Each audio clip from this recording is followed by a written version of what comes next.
Okay. Sorry, the last name is not that easy to pronounce in English, actually. Yeah, I just wanted to talk a little bit about Knowledge Unlatched. Yasmin already said or mentioned a little bit about the model, so I don't want to talk too much about the business model. Actually, I just wanted to say a few things about usage and impact and how we want to provide librarians with evidence for impact of open access ebooks. So yeah, this is the agenda of of the talk, but skip that for the time.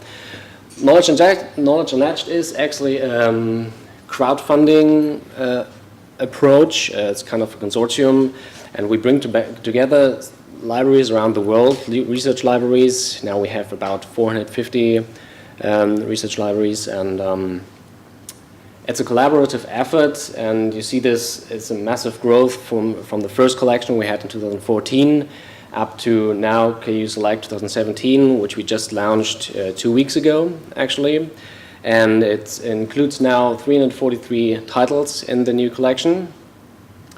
And we have so far unlatched 450 books. Unlatched means that we, through this collaborative effort of the funding of the 450 librarians and libraries, we made these books open access. Mostly it's frontlist titles, but in KU Select 2016 we also introduced backlist titles, so these are all available publicly now, and in the new KU Select 2017 we also include journals, and these again about 150 frontlist titles and the rest is backlist titles. And it's also a community effort in the kind of back end, because the titles, when you see these light green titles, are the titles that actually are submitted by publishers.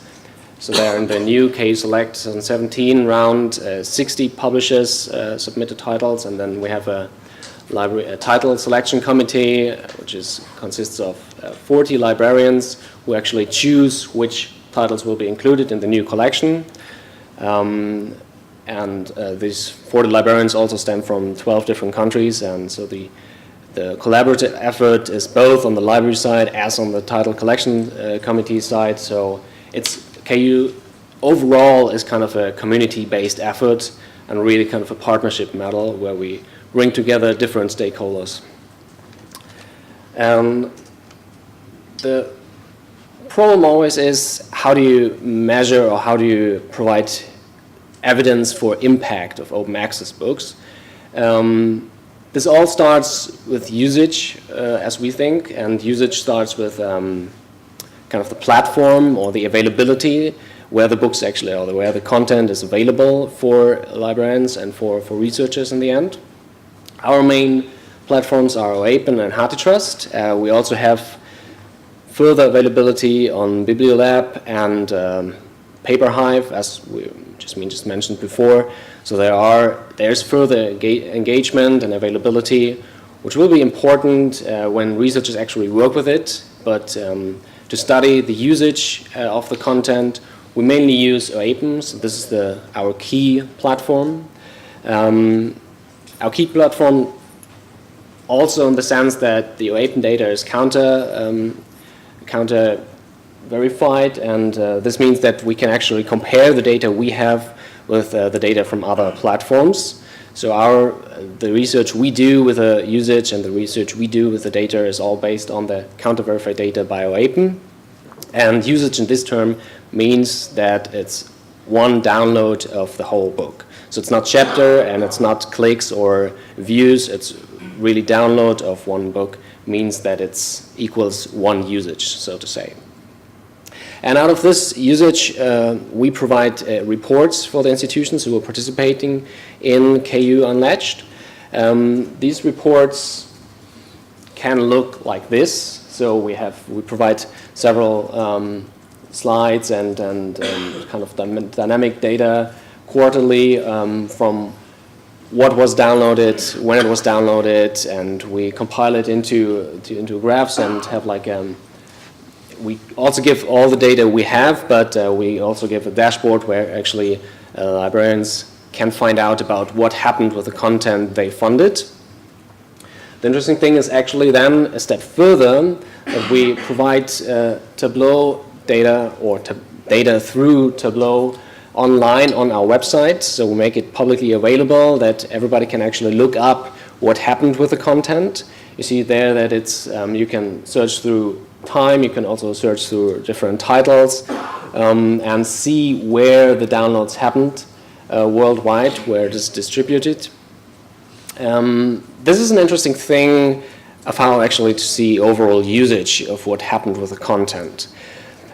The question here still is, or the challenge here is still, how do you show impact out of mere usage? So librarians also have like several questions about, yeah, well, this is aggregated usage, or this is nice to have, but like it doesn't show us properly impact for our institutions. And so we thought we need to go a step further and provide more data actually, and really find out about what happens to the content beyond just the usage or aggregated usage statistics. And we want, what we did here is we tracked geolocation of the usage actually. So we call it just geolocation data. So we can track, or we see what happened, where, which title was downloaded, and we can see in a certain amount of time, say in a quarter of 2016, where usage happened, and we can see the distribution of the usage. And on the left side here, you see the institutional downloads. This is the data we had before. We can see, okay, from Harvard University, there were like 500 downloads, so to say. And we now added geolocation data, so we see the data or the usage that happened off campus, so to say.